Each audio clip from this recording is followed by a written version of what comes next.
I know, because I'm like, the amount of people who come up to me and I'm like, what do you do? And they're like, well, and I'm like, you should have an answer to that. Don't be asking for money on the internet if you can't answer that question. Welcome to Lessons from the Ashes, a space where rising from the ashes is more than just a story, it's a movement. I'm your host, Stephanie Rose, and each week I sit down with unstoppable entrepreneurs who face life's toughest challenges and turn them into powerful comebacks. Together, we dive into the raw, unfiltered stories of resilience, business triumphs, and the personal journeys that shaped it all. If you're ready to be inspired by real-life phoenixes rising from the flames, you've come to the right place. Let's get started. Hi, and welcome back to Lessons from the Ashes, a Westeros Media podcast. I am very, very excited to have a guest here who I have met on the interwebs before, and I'm really excited that we get to actually chat face to face now. So everybody say a warm welcome to Amy. And Amy, would you like to introduce yourself? Yes. Hello, everyone. Thank you so much, Stephanie, for having me. I'm very excited to be here. And I actually met you in person at the conference in Montreal, which was super amazing and exciting. So yes, I am, I like to call myself right now a multi-passionate entrepreneur. I have a wellness business that I've had for 6 years where I help people with Indian head massage, like holistic wellness, just being more mindful in their day to day. And then I actually started a operations manager business over the past year, just from things that I've noticed being in some containers with some coaches that I've worked with, and just even within my own business, I noticed some things that I was more gravitating to. I was liking behind the scene things as opposed to always working with clients hands-on. So I'm in a bit of a transition year, but I'm very excited to grow and evolve. And I feel that's what we do as entrepreneurs, right? It's like you're constantly shifting, evolving, doing all the things. So yes. Oh, I love that. And I'm really glad that we got to meet in real life after we had seen each other on the interweb. Yes. On the interweb so much. I really love doing that and being like, hey, I feel like I know you, but I don't. Is it awkward? No, usually it feels really good. Okay, so the whole platform of this podcast is giving people hope who are going through it. And what I like to ask every single guest to start with is a little story time of some time in your life where you went through something and came out the other side like a phoenix rising from the ashes, even if it was a very small phoenix and you felt like it was a really hard time.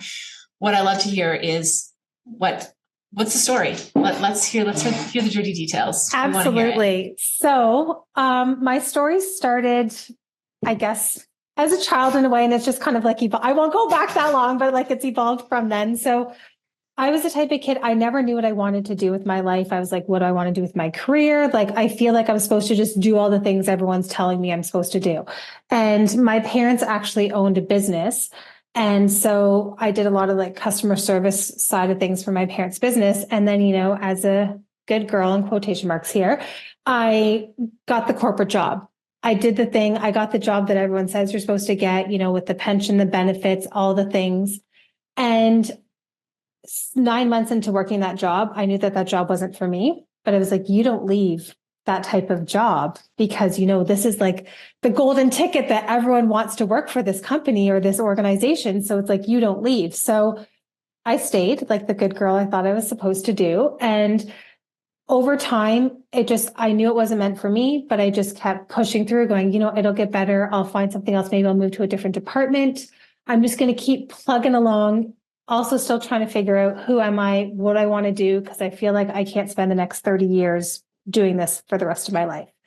And so I eventually became a supervisor there, and things just kind of started to get worse, where one day I was sitting at my desk and a staff member had came over and talked to me. And then as soon as they left, I started getting this shooting pain down my arm. I was feeling like my face was going to fall off. And I was like, oh my God, I'm having a stroke or I'm having a heart attack right now. I don't know what's happening to me, but I'm something just isn't right. And one of my colleagues came over and I said, I think I'm dying. I don't know what's happening to me right now. Long story short, I went over to my doctors and I said, I think that I'm something's seriously wrong. I'm having these issues. And they said that you're actually having generalized anxiety. You're having panic attacks. And so I had this whole oh my God, not me. How is this happening to me? I don't like, this shouldn't be happening. I have a great job, a great life. I shouldn't be having this anxiety and panic attacks. Like, no, no, no, no, no. The doctor's got this all wrong.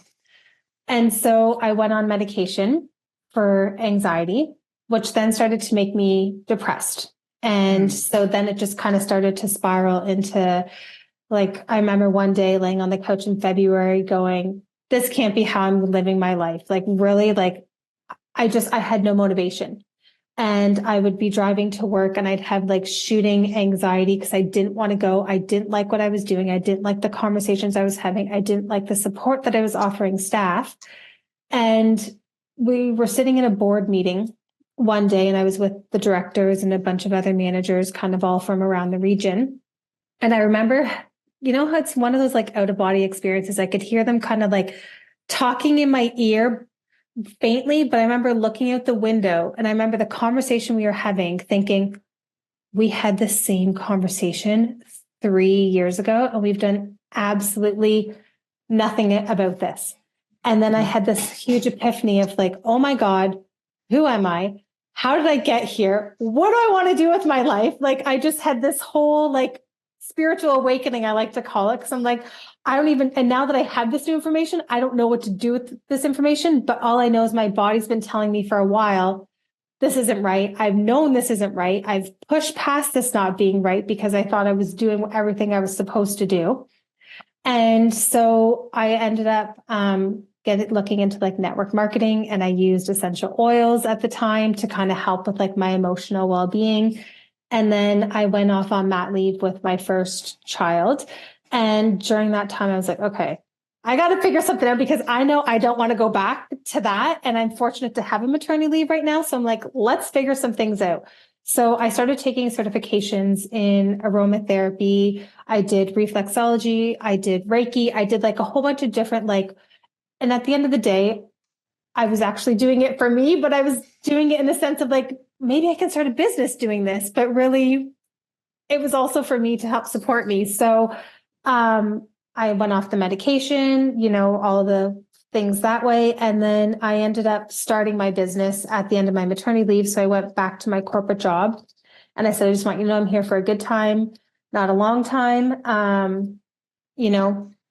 Things are shifting in my life, and the fact that I have a child and, I appreciate the support you guys have given me, but I know I'm meant for more.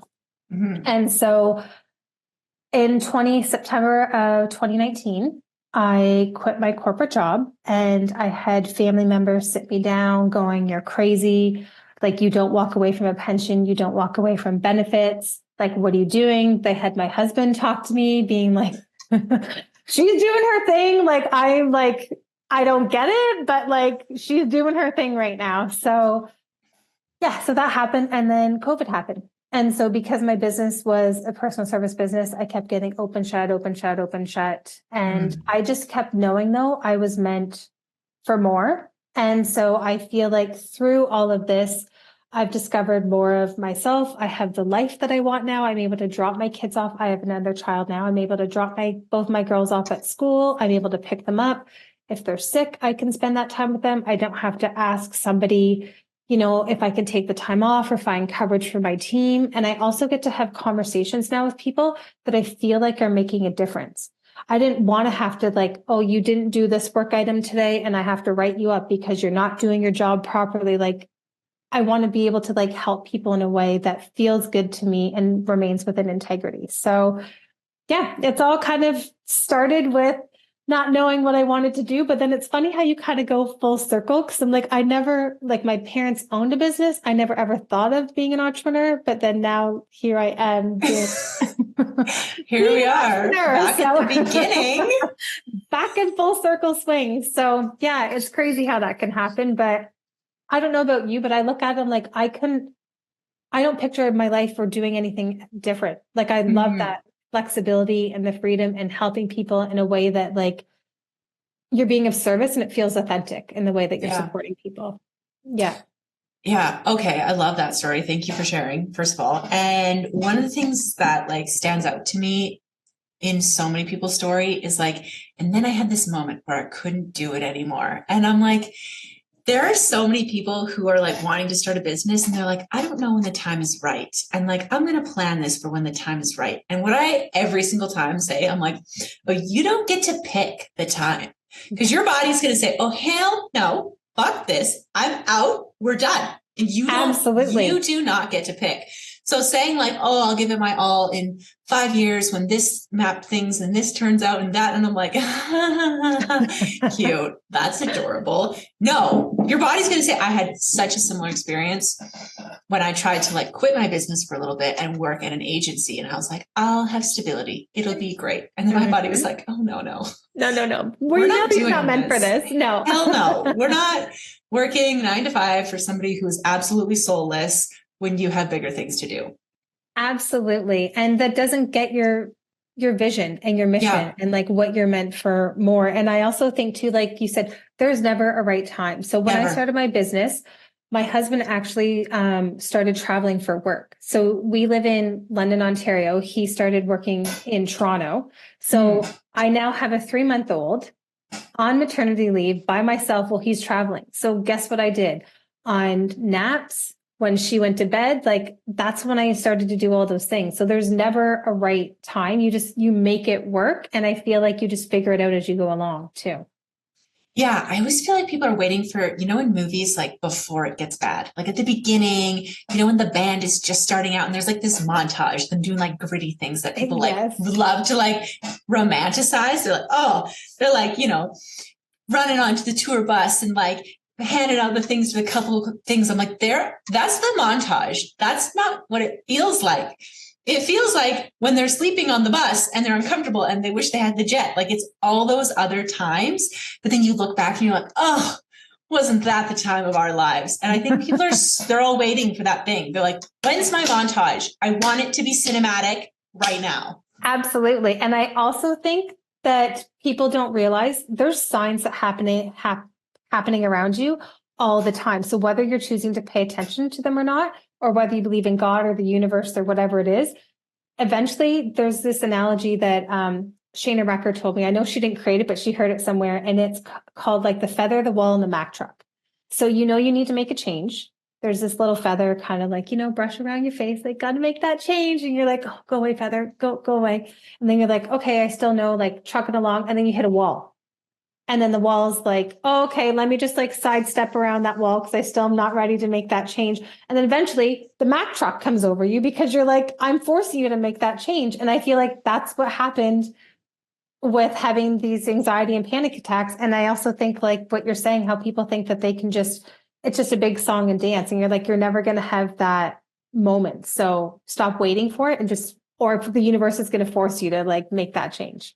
Yeah, absolutely. Yeah. And I think that like, once you've gone through one of those big, like you had to wait for the Mack truck, then you're like, okay, now I'm going to start listening to the feathers now because like, I'm going to not do the Mack truck again because that was way too brutal. I mean, I, on the other hand, prefer the Mack truck method and continue to do so. Unfortunately, I am a fuck around and find out type person. And there's no other way for me to learn. I've so badly tried to learn from other people's mistakes. And I can't do it. I cannot do it. I have to go through it myself. And I think that's just, I don't know. I think that's just how it works for some people though. And then I think because you're getting so much valuable and lessons from that you're able to implement, whether it's your own life or like supporting your clients with the branding and building their iconic brand and through photography, right? So I think a lot of times I can hear someone else's story, but until you go through it, you can't actually like help and support in that nature too, which it sucks going through and you're like, I don't want to have to, like, she told me this is what's going to happen. And then I did it anyways. And that's exactly what happened. So and here we are. And here we are. Yes. Totally. I know. I think people think that I'm going to be like offended if I'm like, here's the advice I would give them. And they're like, okay, cool. And then they go and not do that. And then they come back and they're like, well, now I'm ready. And they're like thinking that I'm going to be like annoyed. I'm like, no, I knew you had to. I knew you had to go and struggle. And here we are. And let's just go now. It's fine. Don't worry about it. You're like, it's good. And I think I just want to say too, when I heard you speak on the stage at the As She Rises conference, you like standing in your power, being like, if you don't want to build an iconic brand, I don't want to work with you. Like, I think so many people forget to use their voice and like stand in their power and say that as well too when they're building a business, that the clients they want to work with and the value that they bring when they support their clients too. Yeah, because I think a lot of people, like, same story as you. They're like, I worked for corporate and I hate it. So I started my own thing. And now I work for any client who'll give me money. I'm like, you're just going back to that same thing. Absolutely. Like, if you don't have like something you actually stand for and that your brand stands for and that you actually want to work towards, then like you'll just accept anything. And then you're right back to working more than 9 to 5 for somebody else. Absolutely. And you still have that 9 to 5 mentality. Yeah. Because now you have other people that you're relying on, like, oh, I don't want to turn this client away, or I don't want to turn this down because, as you know, as an entrepreneur, your next paycheck isn't always guaranteed. So then you start going in that type of energy as well, too, sometimes. Yeah, it can be really scary. And I think that's what gets a lot of people. And then they think, oh, well, I don't really have to map things out. I don't really have to plan things out. I'm like, all right, you do you, boo. But yeah, when you come back, I will be here. But my prices will have gone up. So just keep that in mind.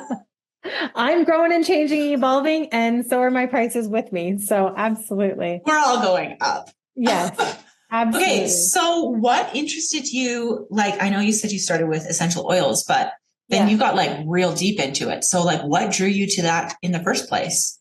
I think what the essential oil piece was, I didn't want to be on medication for the rest of my life. And I was like, I feel like there's got to be like a different way.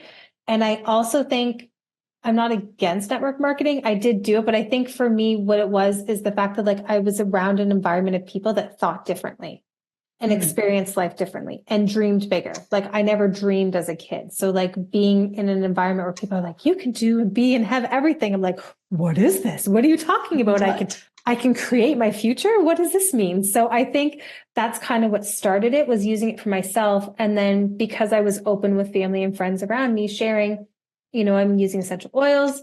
I've gone off like my medication with like, doctor support in that as well too. So more people wanted to know, like, how do you use them? And then the fact that I was pregnant, I was like, I actually want to like know my shit and know what I'm talking about. So that's why I became certified as an aromatherapist, not to just be like, oh, drink this in your water. It's like, no, please don't drink that in your water. Please don't do that. So I think it just kind of, and then it snowballed from there, because then it turned into, I was supporting people with products. And then it was like, I want to help people in other ways. So then I took like the massage course, and then I'd have clients say, oh, my head, is really full of tension. I was like, how else can I help them? Oh, wait, there's an Indian head massage course. And then I'd have clients, like issues with their feet, and I wanted to do like a whole body approach. So then I became certified in like reflexology. So I think it was just one of those things that like, once you start, the box just keeps going. You're like, and the next thing, and the next thing, and the next thing. And it just kind of snowballed from there. Oh, I love that. And I love that it started with like, you wanted something different, because I think it's scary when you feel like you don't have any options. Yes. Like for me too, like I was on a variety of medications throughout my life, and I always felt like so closed in, and the doctor's like, this is what will heal you. And then it didn't. And then I was like, well, do I trust you next time you say that? Like, what's next here? Right. And then nobody actually asks you, like, why are you depressed? Why are you anxious? Yes. Like I had multiple chronic illnesses, and then I got divorced and they all disappeared. And I was like, What is common denominator happening here? I'm sorry. How bizarre that happened. And the amount of people who told me the same thing, like, I quit my job I hated and my anxiety went away, or I got divorced, or I moved countries, or I did whatever. And this thing that the doctor said, the only thing that would heal me is this medicine, it disappeared because I changed my life instead of just throwing something at it. Absolutely. And I think that's so key too, again, is like changing your lifestyle and changing your environment and changing, what you listen to, who you share your dreams with, who you have those types of conversations with too. Right. And I think not everyone's meant to come with us on this journey, which can be challenging at times because, when you start out, you think you have this vision, and as you grow and evolve, not everyone's meant. I just look at it as like, they're just a chapter, or they're just part of the season kind of thing. Right. So. Yeah, I think that's really hard, especially if you love them. Absolutely. There's like so many people that I had to lose. And now my circle is really small and tight. And I'm like, oh, like I see people with like huge friend groups they've had for like 25 years. And I'm like, Yeah. what is that like? But mine had to dissipate. And it can be really lonely, especially if you jump into the wrong circle. Like, I'm curious to know what it was like when you were jumping into like the network marketing, because I know that like right when I got divorced, I jumped in with a mentor who ended up being insanely toxic and like really shattered my worldview in not in a good way. Yeah. Because I was searching for somebody to like, I was searching and they were like the first person to be like, here's like a tidbit of love. And I was like, please love me. Thank and you, then, thank you. and then it was like so the wrong thing. And then I was like, there's something wrong with me when this person showed their true colors. And I was like, there's something wrong with me. And like, I think a lot of people, when they're going through these huge things, like these Phoenix Rising stories that we're talking about, they're like, well, who do I trust at the end of this? Like when I'm the little Phoenix chicken bird frying, like what happens? Who do I reach out to? So I'm curious what it was like at the very beginning for you. So at the very beginning, it was very challenging in like who I shared my vision with and my goals with. I didn't even really share it with my husband because he's very like skeptical on things. And I realized that not everyone's meant to know my dreams, my goals, my vision. And even though he's still like a part of it, I've got plans for us. He doesn't need to know all the plans that are happening right now. You'll like it. Don't worry. Just trust me. Just go with it, right? I haven't steered us wrong yet. So you're on this journey with me here, buddy. But what I did find is I had to kind of, I shifted some of my circles. And at first, like I kind of felt like an asshole because I would say no to things, but a lot of my friends were like going out to the bar still. And I was like, I don't really want to go out to the bar and get drunk. I wanted to have like deeper conversations, or like we would meet up with like friends and then they would be gossiping about other friends. And like, again, I feel like an asshole, but I'm like, I just, when you start to have that awareness, you're like, I didn't realize I was part of these circles. So I started listening to podcasts was a lot of what I was doing. Cause they always say, you're like the 5 people that you kind of hang around with. So I started listening to podcasts. I started looking for networking groups within my city of like other people that were starting businesses or growing businesses, and just started connecting more with like other entrepreneurs, because I knew my family and friends, they mean well, but it's hard to have a conversation with them because they don't get it. And they're not going through the highs and lows of entrepreneurship. They're complaining about their boss, or they're complaining about the next thing. And I'm like, how do I get my website to work so I can market this properly to people? Where like, they just don't get that or understand that. Right. So I just really felt like I had to set up boundaries, I guess, is what it comes down to, is setting up boundaries with my time, setting up boundaries with my energy, setting up boundaries with my conversations was really what it came down to. And then I think I also went on like a mentorship spree where I was like, I'm going to work with you. I'm going to work with you. I'm going to work with you. And I started working with like 1,000 coaches, I feel like, just because I was like, I need someone. I was lost and looking for guidance and direction in that as well too. And I know we both know Lou Clark and have her in common. And funny enough, she lives like literally around the corner from me. And I feel like she's always, for me, been one of those people that's like a straight shooter that will tell me how it is. So I feel like I started to build more like trust in that, because I didn't get the fluff. I got the like, that's cool that you like that. Here's why maybe you should consider doing something different, because this isn't working right now. So Lou is very, very much a straight shooter, and I appreciate that. And that's also like how I like to be.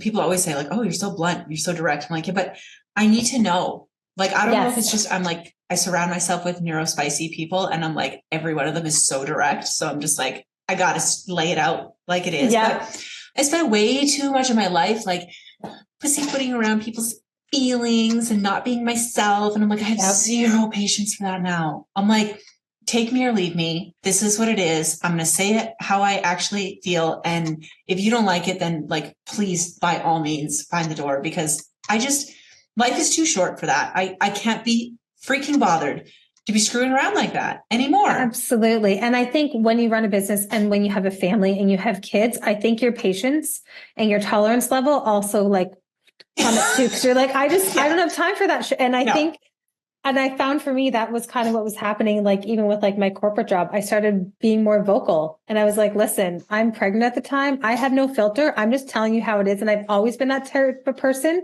to tell people how it is. So I also feel like now, being an entrepreneur, I don't like, yes, I want to be mindful of people's thoughts and feelings and emotions, but I also am like, I'm more directive, like, hey, you want this to work? Like, let's fix your systems in your back end and stop telling me you want to do it, and let's actually fucking do it. So, yeah. Oh, me too. Yes. I used to like really do a lot of things to help like fluff people up, because I was like, people need confidence. And I'm like, no, people need honesty. They do need honesty. They just do.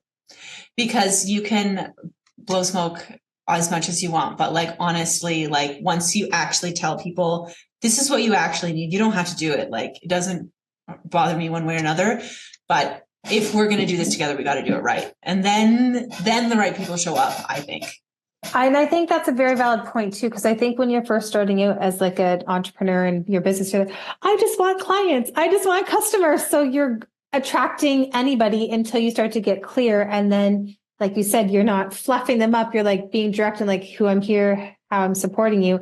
And then the right ones you continue to attract, and it just blossoms from there. Oh, absolutely. And then you get to do deeper work, because you can't do anything more than surface level if you're not like being honest with people. Absolutely. And I think that's where a lot of people get like really stuck. They're like, well, I want to do more, but I'm like, okay, well then what is that? Yeah. Like, I don't know. And I'm like, all right, well, let's find out. Yes. Let's explore that, what that more is for you. Explore it together. Yes. Oh, I love that. So when you are helping people with your business, like, tell me a little bit about what you do. Yeah. So I help people kind of behind the scenes with their business. I like to look at it as more like the client experience and the client journey.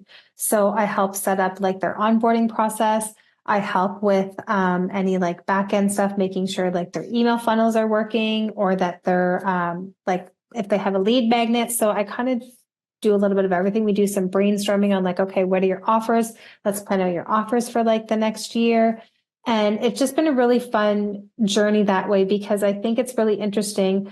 So many entrepreneurs are storing so many things in their head and don't have a lot of it like written down or mapped down, or they're looking to hire and scale, but all their processes again are in their head. So it's like, you can't just go and hire somebody, because you need to now take the time of like, here's what you do for these steps, so that your business is seamless and still operating and functioning as well too. And then I also tend to help with like team support. I think because I've always had some type of supervisor role, I help with like managing teams and leading teams as well too. So it's been a fun journey, like growing and evolving and kind of figuring things out as I go with this business as well too. So yeah, it's been a lot of fun.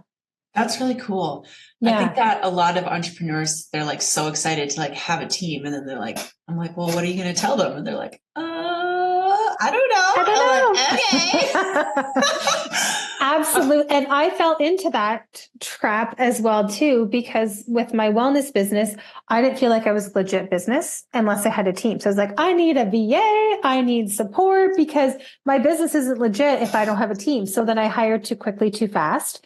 And I didn't actually have work for them to do, but I was still paying them. So that I was basically like creating work for the sake of creating work to like keep them on my team. And I was like, damn it, how did I get into this cycle of like, what are we doing this month? I was like, I'm going to do this offer and this offer and that offer. And then it just all fell apart, because I'm like, none of this is making sense. And I should have hired them on like a project basis, as opposed to like hiring to have them like every month all the time on retainer. So I think that's important for people to realize too, is if you're wanting support in your business, it doesn't have to be like, I'm hiring this person and now they're working with me for like the rest of their life. Like, you can hire people in like project base as well too. And also knowing that like, even if you don't have support in your business and you are all the things in your business, you are a fucking legit business. Like, you don't have to hire people for your business to be like real or legit. So, I love that. I think that's really important because I also felt that pressure of like, I need this and I need that and I need this. And I'm like, well, what if like I had software that did that instead of a human person? Totally. And I got really into like making sure all of those things are streamlined and all of that. And I was like, okay, this can work. So if somebody's like, they're itching for hiring a team or like streamlining their back end, like what would you say should be their first step? So I think their first step is to really go through and write out all the tasks that they're doing and all the tasks that they're not doing. And then from there, what are things that you like to do and what are things that you don't like to do and that you're willing to delegate and pay for someone else to do it. So for example, if it's creating social media posts and you don't want to do that, or that's not in your wheelhouse of doing it, then okay, are you willing to like now hire that out for someone else to do that? So I think that that's really important to have that clear picture. And also looking at your budget, I think is really important as well too, because again, you might look to hire somebody and you're like, oh my gosh, like they're the best person ever, but maybe it's not within your budget and that's okay. And knowing that like in interviewing, I feel like a couple of different people as well too, to make sure it's a good fit and not just hiring somebody like right off the hop as well too. So I think it's important just to find like the good zone that fits well with you too. That's a good idea. I like that. And I think that so many people are like, they're just really itching to pass things off without being like, well, are we doing this the right way? Totally. Right? Like, is there, do I hate doing this because I'm doing it a really inefficient way that it could be better? Right. And then all of a sudden it's something you actually love doing. Exactly. And you're like, now I've just handed that off. And it's like, actually, that was one of the things I got to do to like be creative and like have fun. And now I'm back doing the things that like I don't actually like to do. And so I think it's really interesting too, because I actually had somebody in my DMs the other day talking about, you know, they hired somebody for their business and they thought it was going to go one way and it's actually gone like a different way. So like, how do they manage that? And I was like, very interesting that you're coming to me with this type of question right now too. So you know, I think it's again important to like, sometimes people are there to help you with your business, like setting up the back end. And this person was telling them to create an offer. Well, if you're creating an offer just for the sake of creating an offer, you're creating it not in necessarily the energy of wanting to serve. You're creating it because someone else told you to do it and you have no creativity or no flow around it. And you and I both know that people can tell when someone's creating something because they're passionate about it or someone's creating something because they're like, someone told me to do it or I need a quick cash injection right now. Yeah. So I think that that's really important too, is maybe to like interview and ask the questions of like, how are you going to support me in the things that I want and to meet my goals over the next 6 months too. I think people get scared, like whether it's like hiring a team member or a mentor or something, it's like they get this like celebrity scared factor and they're like, oh, I just want to like be near them. And like, if I'm just near them, it'll be great. And they don't like ask questions like, what am I going to get for my money? Or like, you know, and then they're just like, I spent all this money and I didn't get what I thought. And I'm like, did you ask? You know, and like, yeah, I had that too. Like, I thought because somebody was successful and they had a life that like on the internet looked like what I wanted. And I was like, as long as I'm with them and I'm paying them, then I can get that too. And that's simply absolutely untrue. It's so untrue. And you have to look at people's actual track record is the thing, you know, like if they just have fangirls and they don't have results, yikes. Yes. And I think the other part that's interesting too is, to be honest, it's been challenging to see who's been like successful and not successful in their business, because on the internet, it's always been like a highlight reel and you think people are like killing it. And then behind the scenes, they're not, but like you as the person that's watching them, you don't necessarily know or understand that. Right. So maybe it's even looking at some of the testimonials, looking like asking if you could talk to like one of their current clients or like testing out, you know, for example, like if someone is looking to have support with their business behind the scenes, let me do a business audit for you. Let me see like what's happening, what's not working, some things that I see. And if that resonates with you, great. If it doesn't, that's okay too. But I think it's again important just to kind of do a little bit more research before just thinking that being in the energy of somebody is actually going to like shift things too. Yeah. You want tangible, real life things. Well, and I think also like just picking out the difference between people who are like shiny celebrities and people who are like existing businesses and brands. Like, I think there's a lot of confusion online between like an influencer and a business. Yes. You know, and a lot of coaches, I think, unfortunately fit into the influencer category because if all they can sell is how much money they made, like if that's their only selling point online, then to me, that's a huge red flag. Like, what else what else is going on here? You know? Absolutely. And I've really started to notice that too, and even being mindful of the type of like mentorship or support I even get within my own business, because that's great that maybe you just sold $100,000 worth of stuff. However, what was the client journey like? So when people signed up with you, did you ghost them? Did you send them an email? Did you actually provide on the trainings that you said you were going to provide them with? Like, what was that client experience like? So that's great that you can do sales, but then what is that experience like for the client working with you? And are you still getting those sales? Because people talk and eventually people will not want to be in your world because they notice this pattern and this habit of like, you're saying one thing, but the other side of the thing is saying something completely different too. It does always come out. And that client journey thing is so important to me. I went like really, really crazy on this. Like last year, I was like, this needs to be fixed. And I have like a whole email sequence and like there's videos and like explaining this and explaining that. Yep. And I'm like, at the time I was like, this is way too much. And the amount of people who are like, oh, I love it. Like I get 5-star reviews every time before I even send the pictures. Yes. Like, it was amazing. I'm like, you haven't even seen them yet. They're like, I know it is. And I'm like, all right. Because like, even just the experience of the day of the photo shoot, like how I've been sending them all this shit afterwards and before, and like sending them all of their packages and stuff. It's like, that part matters so much. And people think it doesn't. It does. I know that like the very most I ever paid a mentor, I was like, freaking out. It was way too much money. I shouldn't have done it. I like pressed send and I was like, oh my God. 5 days later, I hadn't even received an email. And I was like, are you kidding me? And they're like, oh, well, we'll get to you when we get to you. Yeah. I was like, what the fuck? Like, they're like, I just made this scary investment. Like, exactly. Like, I just made this crazy ass investment in like myself and my business. And like, you just looked at me as like, oh, I'll eventually get to you. Like, again, I don't want to be treated that way. My clients don't want to be treated that way. Nobody wants to be treated that way, right? And I feel like that's why you're seeing a lot of shift in the coaching industry because of that, right? Because at the end of the day, people want tangible results and they want to have a good experience. Yeah. So, yeah. Yeah, it's truly amazing. I think because of all of the things that were promised online in 2020 and 2021, the world should look a lot different. It really should look a lot different. Absolutely. Yeah. And that's how I know. I'm like, interesting that you don't have an army of people behind you with the same results of you now. Absolutely. Yeah. And I think like so much has shifted too, because everyone was at home during that time period, right? So you're like, let me take this next course or let me take this next thing. And I think going back to people forget the value of in person. So I think, as an entrepreneur, value of online still, but just as valuable to like go to events, go to conferences, go to networking and like actually talk to people. That's where you get the clarity in your business.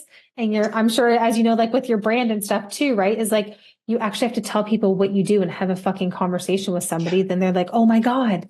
Okay. You're like, that came out of my mouth, but that didn't sound right. Okay. I'm going to change my pitch next time because this now feels better for me. Right. So yeah, I think having to explain what you do to people is huge. Yes. Like that's actually a huge part of what I'm putting into my next program is you're going to have to explain and teach what you do to the other people in the group to practice that. Ooh. I know. Cause I'm like, the amount of people who come up to me and I'm like, what do you do? And they're like, well, and I'm like, you should have an answer to that. Don't be asking for money on the internet if you can't answer that question. That's such a good point too. Cause I think people freeze, or maybe going back to that like confidence piece again, you were talking about too, is they think that I need to give like this epic answer or response of like what I do and how it's life-changing. Where again, if it's like just using your voice and saying what you do, like the fact that you're like, I help people be iconic. You don't want to be iconic? Go fucking work with me. Yeah. Like how simple is that? Like so simple. Use the words, right? Yeah. Oh, I love that. Thank you so much for coming on. This was a very delightful conversation. So if people want to work with you and do the things that you are doing, how can they reach you? Tell me all the things. Yes, absolutely. So they can reach out on Instagram. I'm amy.sussex. And then my business is the Business Management Co. So I have the website and they're more than welcome to DM me on Instagram. I'm happy to chat and do a business audit if they want on their systems and stuff as well too. Oh, I love that. Okay. I'll put all Thank you that so in the much show for notes having as me well. too. Sorry, I cut you off. Of course. Thank you so much for having me too. I'm glad we got to actually chat and do this because I feel like, you know, we see each other not in the real life very often. And I'm like, it's good to be able to do face-to-face sometimes. Absolutely. Okay. Well, thank you everybody for listening. As always, make sure you subscribe, make sure you share with a friend. And if you would like to share your story, slide into my DMs and let me know how cool you are and practice your little pitch, please. Okay. Thank you so much, Amy. This was great. And I will make sure that we chat again soon because I feel like we need to do a whole podcast on the customer experience. I think that would be great. I'm in. I think that's awesome. Yeah. Okay. Thank you everybody for listening and we will see you next time. That's a wrap, friends. If you're ready to finally embody the brand you've been dreaming of, it's time to make your move. And hey, don't keep this to yourself. Hit that subscribe button, share it with a friend who's ready to step it up and own their power too. Let's build these empires together.